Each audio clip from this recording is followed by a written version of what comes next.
Good morning student.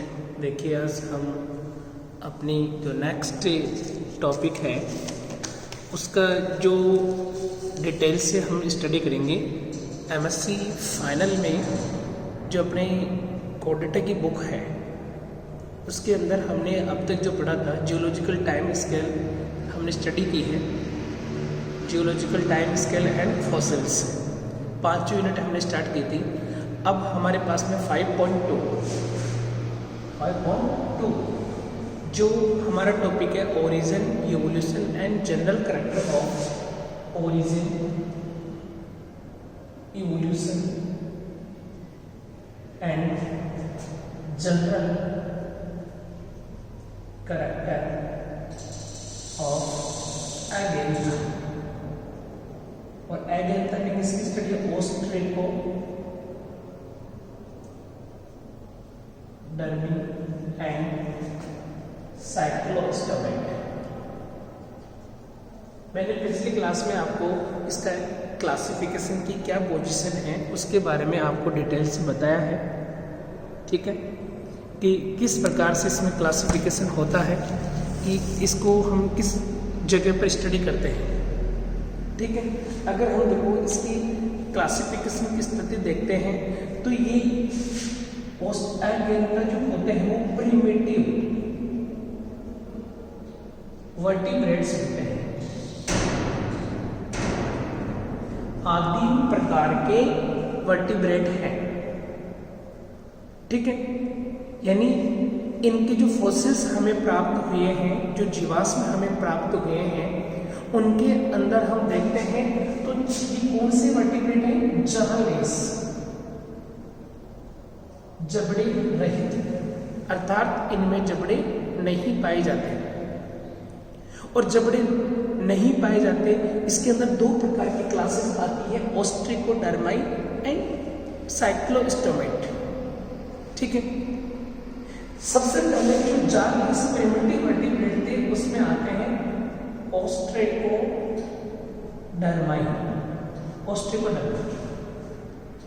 ठीक है। इसमें ओस्ट्रिकोडर्मी क्लास को रखा गया है, जालेस प्रिमिटिव वर्टिब्रेट्स, यानी वर्टिब्रेटा जो सब फाइलम है, कोडेटा फाइलम का सब फाइलम जो वर्टिब्रेटा फाइलम सब फाइलम है उसके अंदर 2 ग्रुप में डिवीजन किया गया है। एक तो एगेंथा स्टोमेटा और एक दूसरा है गैंथोस्टोमेटा। एक जा युक्त जिसे हम गैंथोस्टोमेटा बोलते हैं और एक जालेस जिन्हें हम अगैंथोस्टोमेटा की श्रेणी में इंक्लूड करते हैं।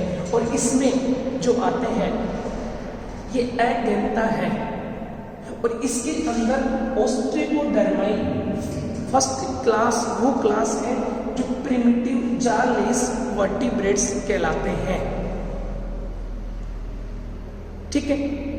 अनेक टाइप से साइक्लोस्टोमेट्स के समान थे और उनसे मिलकर जालेस वर्टिब्रेट का यानी ये किसके समान थे?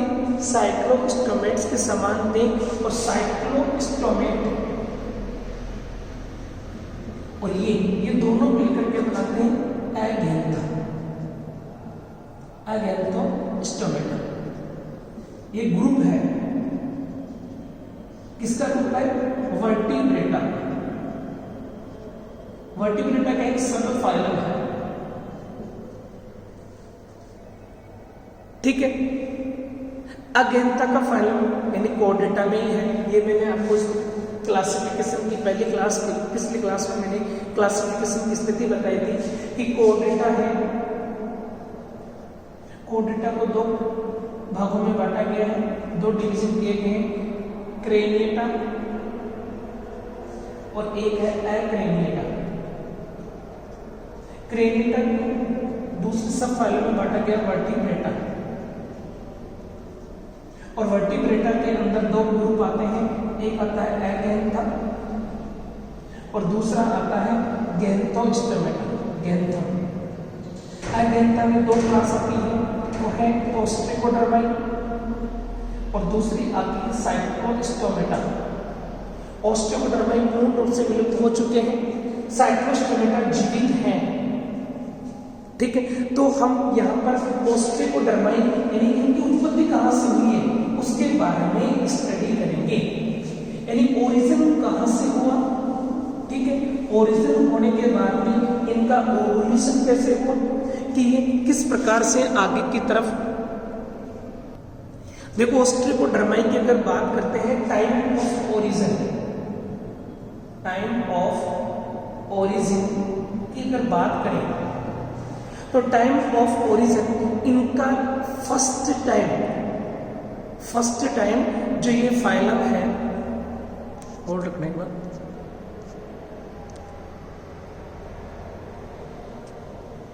देखो फर्स्ट टाइम इसका ओरिजिन हुआ है वो कब हुआ है, 50 करोड़ ईयर बिफोर, 50 करोड़ वर्ष पूर्व कैम्ब्रियन और ऑर्डोविशियन, कैम्ब्रियन एंड ऑर्डोविशियन जो पीरियड है, इस पीरियड की, इन दोनों पीरियड की जो रॉक्स हैं, चट्टाने हैं, उनके अंदर ऑस्ट्रिकोडर्माई के, इसके ऑस्ट्रिकोडर्माई के ये अभी इस समय एक्सटिंक्ट है, विलुप्त है, इनका एक भी जीव अभी इस प्रेजेंट टाइम में जीवित नहीं है। इनके सिर्फ हमें जीवाश्म मिले हैं, और कौन से चट्टानों में मिले हैं, जो कैम्ब्रियन और ऑर्डोविशियन पीरियड है, उस पीरियड की जो चट्टानें हैं, उन चट्टानों के अंदर हमें ये इनके अवशेष मिले हैं। जो किस प्रकार का फोसिल्स मिला है हमें, फ्रैगमेंटेड फोसिल्स। कौन सा फोसिल्स मिला है, फ्रैगमेंटेड फोसिल्स के रूप में ये पाया गया है। कौन, ऑस्ट्रिकोडर्माई, ठीक है। अब इसके पूर्वज कौन है, ये तो ओरिजिन का पता लग गया कि किस पीरियड में ये पाए गए, कभी इनकी उत्पत्ति हुई, टाइम ऑफ ओरिजिन कि उस समय ये पाए गए, ठीक है। अब हम अगर बात करते हैं कि इनका इवोल्यूशन कहां से हुआ, ये उत्पत्ति हुई कहां से इनकी, इवोल्यूशन क्या होता है, इवोल्यूशन जैसे हम हैं, हम आज जिस कंडीशन के अंदर होमोसेपियंस हैं, मनुष्य हैं, उस कंडीशन में पहले कि हम, हमारी उत्पत्ति किससे हुई है, हम मानते हैं कि इरेटस था, मंकी था, ओल्ड मंकी था, मॉडर्न मंकी है, फिर इरेटस आया। तो हमारे जो पूर्वज हैं, एंसेस्टर हैं, किनसे हम इवोल्यूट हुए, वो चीज आती है इवोल्यूशन के अंदर, ठीक है। यानी पूर्वज कैसे कि एंसेस्टर, एंसेस्टर का मतलब क्या होता है, पूर्वज। अब हम पढ़ेंगे दूसरा पॉइंट है ओरिजिन एंड एंसेस्टर ऑफ ऑस्ट्रिकोडर्म्स। देखो जिस तरह आज के टाइम हमें ऑस्ट्रिकोडर्माई के हमें जो फ्रेगमेंटेड हमें फोसिल्स प्राप्त होता है, इससे ये पता चलता है कि यह जीव एक लंबे इवोल्यूशनरी पास्ट के उत्पाद हैं। एक दिन के अंदर इनका विकास नहीं हुआ, उद्विकास नहीं हुआ, ये लंबे समय तक उद्विकास से प्रक्रम में रहे हैं, उसके बाद में ही इनका उद्विकास हुआ है। अगर इनको हम देखते हैं तो एक कवच यानी बिना सेल, जिसे हम पिछली क्लास में मैंने आपको बताया था जोमाइटियस, जेमाइटियस, ये इन पर सेल नहीं पाया जाता, शेल यानी कवच आवरण, अनशेल, कवच।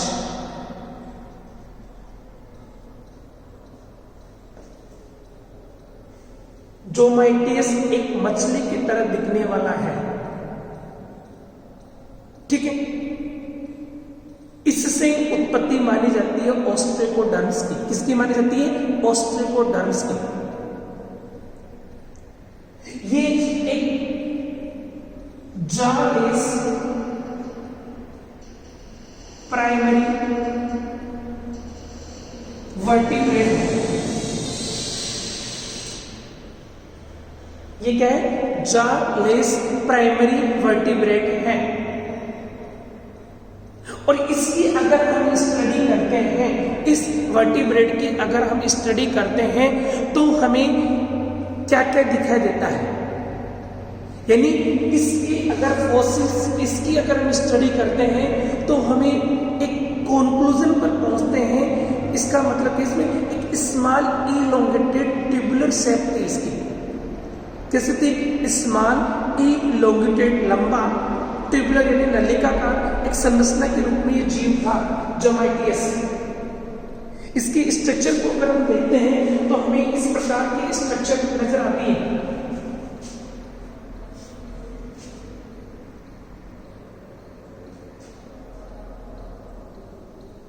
ऐसे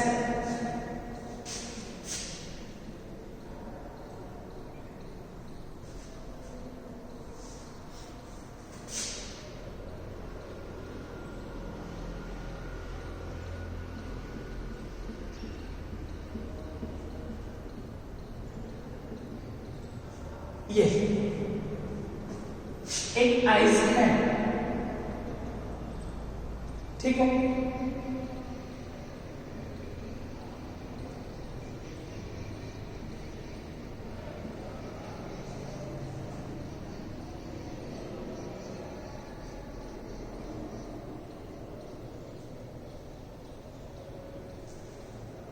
ये टेल है, ये क्या है? टेल। ये माउथ है, ये आइस,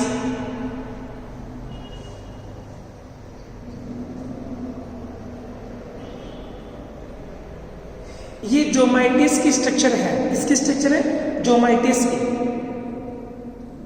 इसमें हेड रीजन के दोनों तरफ गिल ओपनिंग की सर्कुलर जा पाई जाती है। क्या पाई जाती है? गिल ओपनिंग की सर्कुलर जा पाई जाती है, ठीक है। शेप कैसे इसकी? Elongated, small elongated and tubular shape. तो इसके कंपैरिजन अगर हम करते हैं ऑस्ट्रेकोडर्माई से तो हमें कुछ ऐसे महसूस होता है कि ये पूर्वज है किसके? ऑस्ट्रेकोडर्म्स के। किसके हैं? ऑस्ट्रेकोडर्म्स, ठीक है। अब जनरल कैरेक्टर क्या है? यानी अगर हम प्रिमिटिव ऑस्ट्रेकोडर्म की अगर बात करते हैं, अगर इनके जनरल कैरेक्टर पढ़ते हैं तो this is a primitive animal, small, this is a primitive animals. ये एक प्रारंभिक प्रिमिटिव वर्टिब्रेट्स हैं जिनमें जिनकी संस्कृति स्मॉल से मीडियम साइज के थे। इनकी बॉडी कैसी है? Fish like. कैसी थी? Fish like. जो डोर्सल और वेंट्रल यानी ऊपर से और नीचे से, डोर्सल साइड और वेंट्रल साइड से ये क्या थे? फ्लैट है, प्लेट है, फ्लैट है। इनमें लार्ज हेड पाया जाता है। क्या पाया जाता है? Large head, one Gill area, लेकिन पेशियम धड़ और कुछ पूछिए, यानी पेशियम धड़ और पूछिए भाग में ही पाई जाती है, ठीक है। इनमें जा और पेल्विक और पेक्टोरल फिन एब्सेंट थे। क्या थे?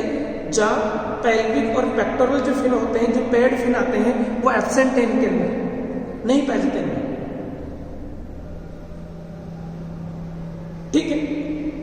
वर्टिब्रेट इस अगर हम इसका क्लासिफिकेशन देखते हैं तो ऑल ऑस्ट्रेकोडर्म फॉसिल्स जनरली ओनली एक ही क्लास ऑस्ट्रेकोडर्म में रखा गया है,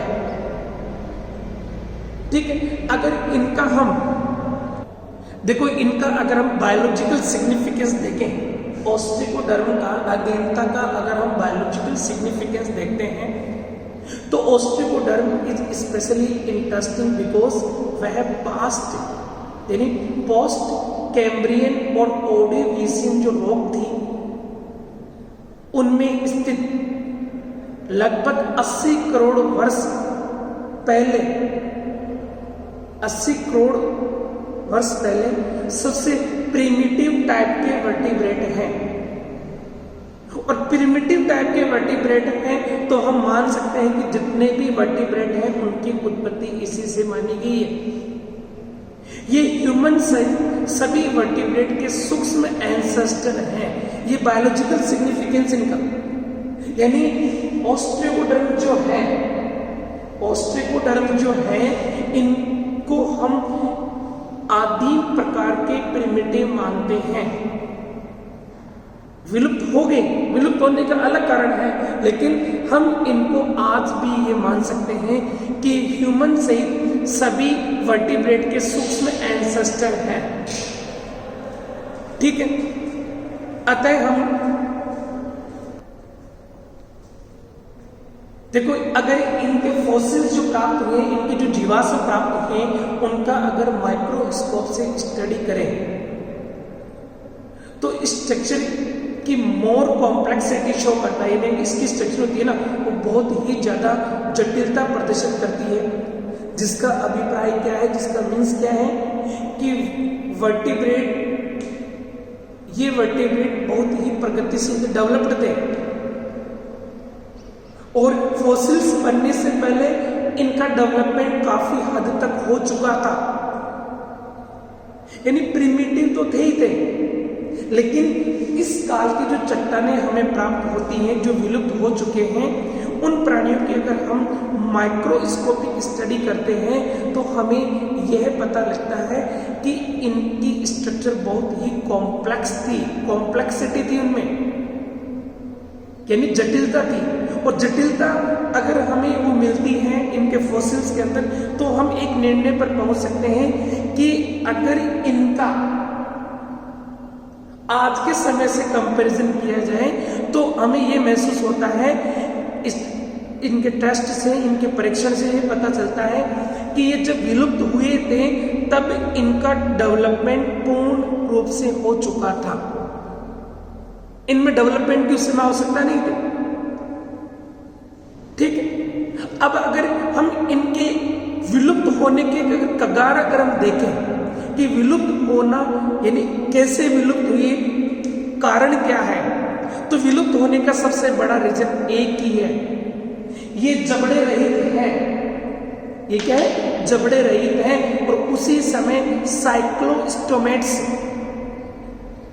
जो हैगफिश थी ये भी जबड़े रहित थी, लेकिन हम अगर गैंथोस्टोमेटा की बात करें जिसके अंदर पिसिस, सुपर क्लास और टेट्रापोड आते हैं, पिसिस जो थी वो जबड़े युक्त मछलियां थी। जब जबड़े युक्त जीवों का प्रादुर्भाव हुआ, ओरिजिन हुआ, तो ये जालेस जो एनिमल थे वो कंपटीशन में भाग लिए और उस कंपटीशन को ये झेल नहीं पाए और जालेस एनिमल्स की मैक्सिमम की विलुप्ति हो गई। और जो ऑस्ट्रिकोडर्म्स हैं वो पूर्ण रूप से विलुप्त हो गए। आज इस समय सिर्फ एक ही क्लास जीवित है, वो भी है टेट्रामाइजोन, सॉरी साइक्लोस्टोमेट्स। क्या है? साइक्लोस्टोमेट्स। ठीक है, यानी अगर हम इनकी देखो लेट ओर्डोविशियन या सिलुरियन से ओरिजिनेट होकर मिडिल डिवोनियन तक ऑस्ट्रिकोडर्म अपनी डेवलपमेंट की पूर्ण कगार पर थे। उस समय इनका वर्चस्व बहुत ही जबरदस्त था, लेकिन साइंटिस्टों के अगर हम रिसर्च देखें, अकॉर्डिंग ऑस्ट्रिकोडर्म अनेक जबड़े युक्त जो फिश थी उनसे कंपटीशन नहीं कर पाई, जो डिवोनियन में भारी विविधता से ओरिजिनेट हुए। अतः इस कंपटीशन के दौरान ये कंप्लीटली विलुप्त हो चुकी थी। क्या हो गया? विलुप्त हो गई। अब अंत में एक ही कंक्लूजन निकलता है कि ऑस्ट्रिकोडर्म ही पहले ज्ञात वर्टिब्रेट थे। ओडोविशियन पीरियड के दौरान इवोल्व होने के बाद उन्होंने स्वयं को कई डायरेक्शन में अडप्टेड किया, अपने आप को ढाला। ठीक है। और सिल्यूरियन और डिवोनियन पीरियड के ड्यूरिंग जो ऑस्ट्रिकोडर्म थे बहुत अधिक डेवलप किए। इसी कारण से डिवोनियन पीरियड को इसी रीजन से एक निर्णायक टाइम कहा जाता है। इस प्रकार से इनका ये डेवलपमेंट हुआ। ये हमारे ऑस्ट्रिकोडर्म अडेल्टा की बात है। ठीक है। अब हम नेक्स्ट क्लास के अंदर देखो, कोविड के चक्कर में हमारा हो सकता है सिलेबस कम हो, लेकिन हम उन टॉपिक्स को पढ़ेंगे जिनके बिना उस बुक का वर्चस्व नहीं है। इसलिए हम ऐसे कंटिन्यूटी न पढ़ के हम बीच में गैप दे दे के पढ़ेंगे, यानी टॉपिक्स कुछ हम छोड़ेंगे। जो मोस्ट इम्पोर्टेंट टॉपिक हैं जो हमारे एग्जाम में आ सकते हैं, हम उन्हीं की स्टडी करेंगे। ठीक है। तो हम नेक्स्ट क्लास के अंदर मैं आपको जीन एंड डिफरेंशिएशन के जो पेपर है एमएससी जूलॉजी के अंदर थर्ड पेपर है, उस पेपर के अंदर मैं आपको जो भी टॉपिक होगा, मैं स्टेम सेल्स का हो या जीनोप्लास्टोमी हो या बोन मैरो ट्रांसप्लांटेशन हो, जीन थेरेपी हो, कोई सा भी एक टॉपिक स्टार्ट करेंगे जिनके बिना जीन एंड डिफरेंशिएशन का वजूद ही नहीं है। हम उसमें हो सकता है सेक्स डिटर्मिनेशन पढ़ लें, सेक्स यानी chromosomal sex determination, environmental sex determination, ये कोई सा भी टॉपिक स्टार्ट कर सकते हैं। कल मैं आपको जीन एंड डिफरेंशिएशन का पेपर ही पढ़ाऊंगा। जय हिंद।